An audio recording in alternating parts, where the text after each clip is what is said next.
college football is finally back. But before we kick off this brand new season, we need to make sure we understand all the things that go on in college football. So when we're watching, and maybe even if your team gets into the college football playoffs, you understand what's going on. So make sure to give this video a thumbs up or thumbs down because it's your thumb, and let's go ahead and get into it. When you're watching college football this season, and you may notice you don't see a lot of NCAA logos around like you see with sports like basketball, softball, gymnastics, all those other sports, you always see that blue NCAA symbol around.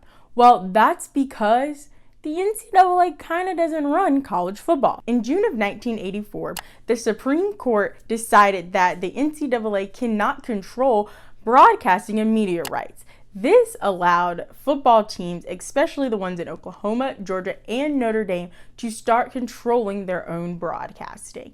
And this became the biggest snowball effect that forever changed college football because the money is now in the team's hands. And this allowed them to control wherever they wanted to display their games and basically get most of the profit. As you may notice, Notre Dame only plays on NBC, and now they'll be playing on Peacock TV because that is an NBC app. When the Bowl Championship Series started, also known as BCS, it gave more money to college football and made it even more of a powerhouse because now the national champion was decided by a game and no longer in the polls. And in today's era, we have the college football playoff, which, as you probably already know, there is so much money bringing in. When it comes to college football, the NCAA really just controls the rules and compliances on the field. They have no control over the money and the tournaments like they do when it comes to basketball, as they own 100% of the March Madness rights or basically any other championship in college sports. College football has two subdivisions within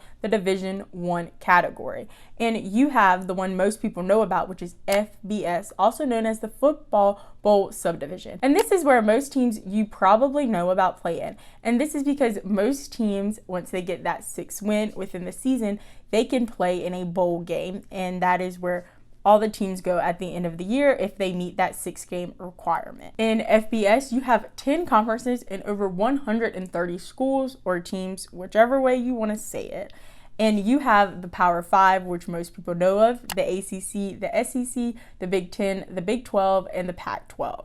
These are where most of your national championships came from, especially in the most recent years. Then you have your non-Power 5 conferences, which are MAC, American Athletic Conference, Conference USA, Mountain West, and the Sun Belt. And after that, you have a few teams who are independent, which means they don't belong to a conference. Most famously, you have Notre Dame, BYU, and Army. Even though these teams have their own conferences, they are allowed to switch conferences, as recently reported that Oklahoma and Texas will be leaving the SEC in 2025. If you would like a video about how this process works when teams change conferences, please let me know down in the comments below and I'll definitely get that video out. And the most important thing about the FBS is these are the teams that are eligible to play in the college football playoffs. The other side of this subdivision is the football championship subdivision, which is controlled by the NCAA. Again, the NCAA really doesn't control college football, but it has a lot more say when it comes to the FCS. There's not a lot different between the FCS and the FBS, especially in the regular season. But the biggest difference is how they decide a champion at the end of the year. The FCS plays in a 2014 playoff that decides the Division I champion. So technically, the Division I college football national champion comes from the teams that play in the FCS, not actually the teams that play in the FBS. The most notable team when most people think about FCS is North Dakota State because they won the national championship from 2011 to 2019, only missing the 2016 season, and have created the likes of Carson, Wentz, and Trey at their university. One of the biggest days in college football this season is November 2nd, and that is because that is the day that the very first college football playoff rankings are released. And this is important because it is the first time teams are going to see how far they have to go to finally get in that 4-team playoff. And that 4-team playoff is the semifinals for the FBS. This is going to allow teams to see do I actually have a shot at the national championship this year?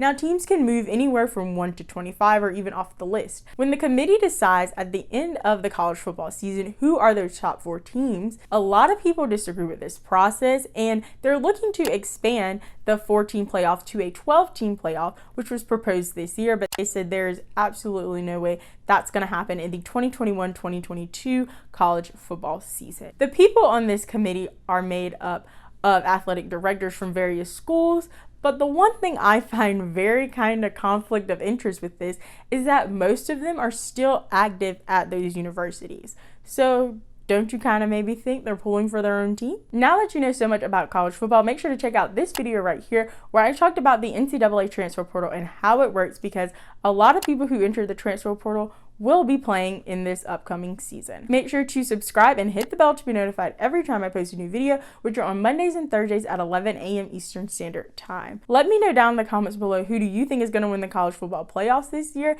And make sure to give this video a thumbs up or thumbs down, because it's still your thumb. And remember, don't be afraid to join the convo.